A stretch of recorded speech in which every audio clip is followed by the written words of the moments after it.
Paul addresses the Galatians by saying, Galatians chapter 4 verse 19, my dear children, for whom I am again in pains of childbirth until Christ is formed in you.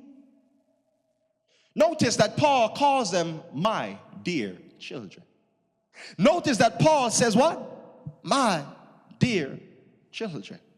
The principle of parenting, watch this, write this down, is to be patient. Yeah. The principle of parenting is to be patient. That's my sermon title in this duplicate series for the year. The principles of parenting. Yes, a child might be messed up. Yes, a child might be doing some harm. Yes, a child might not be walking the way you would want that child to walk. But Paul here is applying the principle of parenting. You don't push them away. You love on them. You can only call your children dear children when they aren't acting dear to you when you have patience. Here, Paul is applying patience even though the current practice of his children puts him in pain. Having patience will let you claim them as your kids when their behavior is commendable and even when their behavior is corruptible. Do I have any parent in here today who are saying that, man, listen, man, I don't care if my child does that or that, he's still my child. I don't care if he goes out and disobeys, does something bad, I'm going to be disappointed, but yet still I'm not going to disown him. Okay? He is still my boy, he's still my girl, he's still my child. That's your child in the good times. That's a child in the bad times. That's a child when you go by the school and they gave you a good report. And that's your child when you went by the school and they gave you a bad report. This is the first principle of parenting. Don't disown them, be patient with them. This principle that Paul is applying is first seen in God. Because God is the best parent and he is a good father. He doesn't disown you based on your behavior. Woo! Come here, woman with faith. You remember the woman with faith in the Bible? I love her. We know her as the woman with the issue of blood. The woman with the issue of blood. I call her the woman with faith. Because when she was walking to Jesus, what we learned about is that in that culture, they attached sickness to sin. Okay? If you are sick, they said it's because you sinned.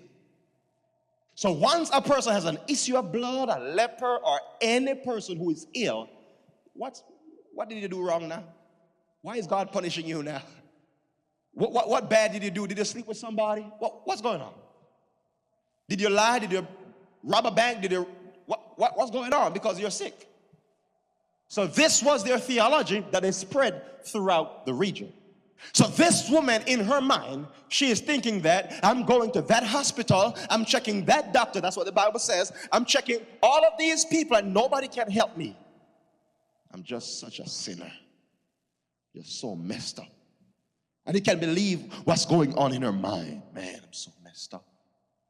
And in her mess, when she touched Jesus, Jesus looked at her and Jesus did not say, hey, sinner. Hey, sinner. What's up, sinner? Jesus looked at her and looked in her eyes and said, daughter. Ooh. Jesus said, daughter. Can you picture Jesus for a second? Look at Jesus looking in her eyes and say, daughter, your faith has made you whole. Jesus here calls her daughter, even though she didn't believe that she's a daughter. Because Jesus, as a good father, does not disown you when you have a bad behavior. Are you hearing me today? Yes, Things might not be well in your life. Yes, you might falter sometimes. Yes, you might do some things at times that make you feel like, man, I am so messed up. But Jesus is looking at you as daughter. That's my daughter messing up. Did you hear me? That's my daughter messing up. That's my daughter missing the mark. That's my daughter sinning again. But he never stops calling you daughter. Never disowns you.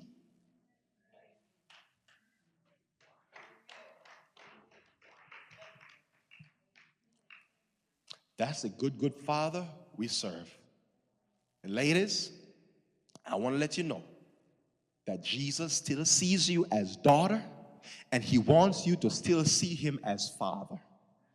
It's one thing to know that Jesus sees you as daughter, but it is another thing for you to see him as your father.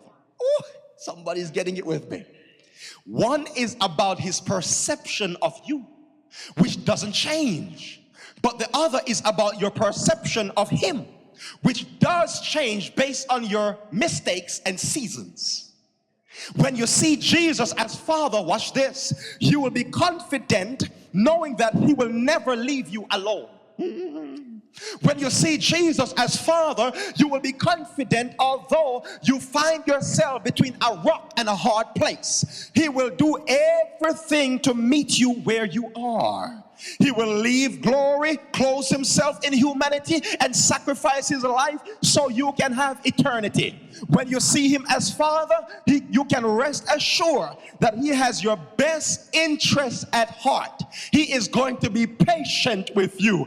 Anyone just glad that we serve a good Father who loves and cares about us even when we mess up, even when we fall short? He says, I'll still come close to you. I'll still call you my own. I won't turn my back on you. I will still love you. I will still show you grace. I will still own you as my child.